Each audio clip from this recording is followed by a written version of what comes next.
to add a completely new page, come down to this button and click Add Page. In the Add Page UI, you have several different options. You can choose between these popular pages, selecting a privacy or refund policy, or a terms and conditions page might be helpful later. You can also select an online store, or a blog, or a completely empty page. If you choose this option, you'll need to build the page from scratch, section by section, just how we've edited existing pages before.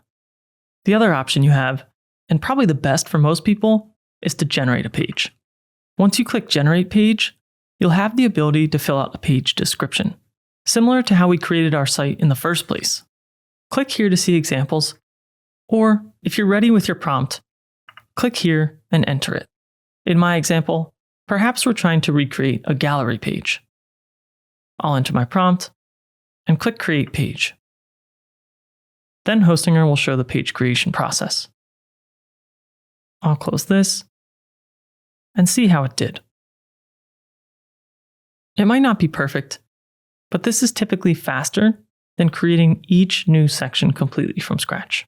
If I go back to Pages, I can then remove this second gallery page if I don't need it.